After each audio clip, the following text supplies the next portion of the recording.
Welcome with Chatting with Virgil. Welcome with Chatting with Virgil. Today we have the company called Guss. We have JJ. Hi JJ, welcome to Chatting with Virgil. Hi, nice to meet Now, you. tell us about the company named Guss. So Guss, so we're based out of here in the Central Valley, Kingsburg. Guss, it stands for Global Unmanned Spraying System. We build autonomous orchard sprayers. So completely autonomous, no man needed. One guy can run up to about 8 machines by himself in an orchard field. The equipment that sprays, is it safe for the environment? Yeah, and depending on what the farmer sprays. So we just sell and make the machines, sell to the farmers, and then the farmers, what they do with it is what they do with it. We just manufacture them. Okay. So yeah. So tell us about the equipment. So we have autonomous sprayers. We have a few. So the one out there running right now is our orchard sprayer. So it'll spray like walnuts and almonds and stuff like that. We have our smaller machine. We call it Mini Guss.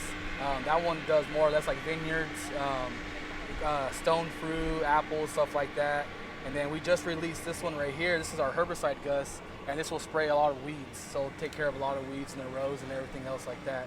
So you're saying that this machine doesn't kill the weeds? Yes, it kills the weeds. Yeah. Oh wow. Yeah. So this will go down a row and spray low, and it just spot sprays. So we have a system on it, a weeded system, and basically it spot sprays and saves the farmer material and doesn't waste as much and put it all up in the air and everything else. So it's more an accurate spray. How long will it take for that machine to spray the orchards? So if you're gonna run a herbicide Guss, these can run a lot longer because they don't use as much material.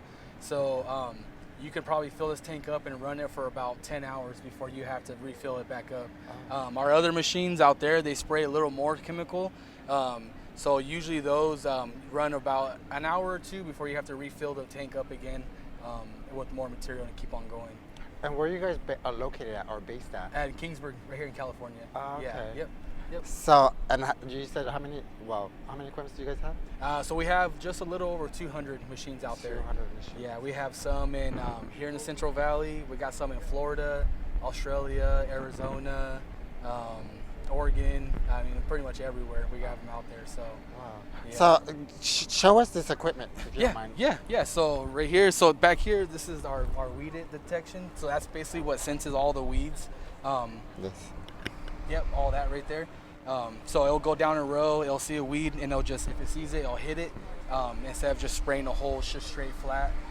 So, and then this boom is also adjustable, so you can actually go up and down with it and how high you want it. So if you have higher weeds, lower weeds, you can adjust it accordingly, to what you need to do it.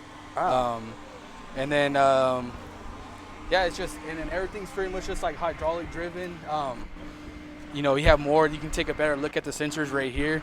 So you actually have like the eye right here that pretty much sees everything.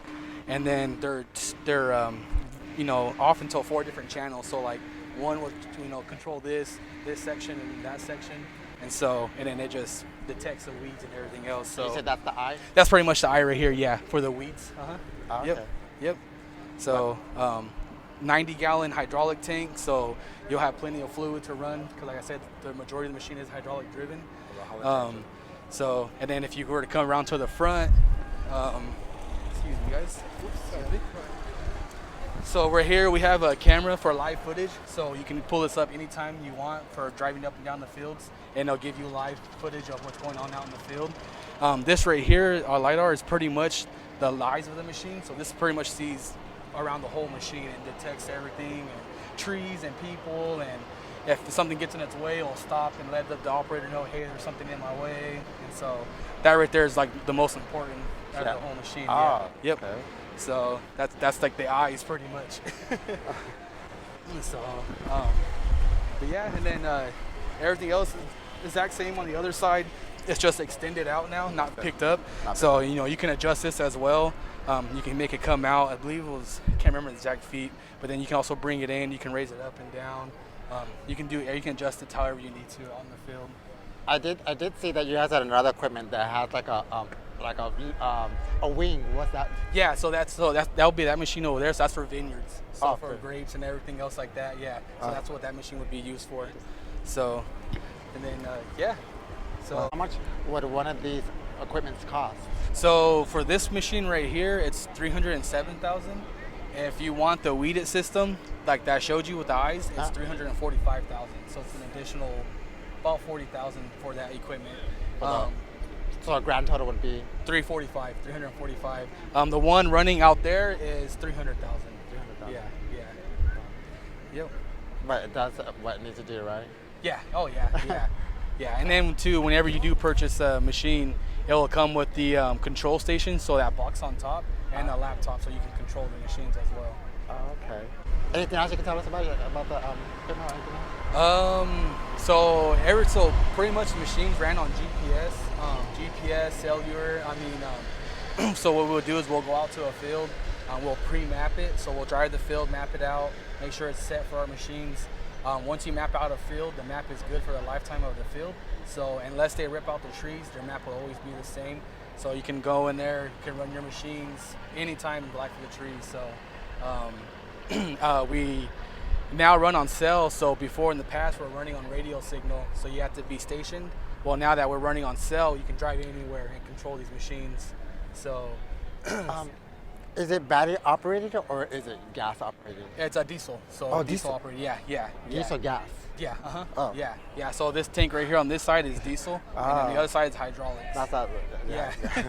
Is it automated or gas or is it just off? You know, the electrical. Right. Yeah. Would you guys ever go electrical, like Yeah. So we're actually in the future, like? Yeah. So we actually have in the works of doing that.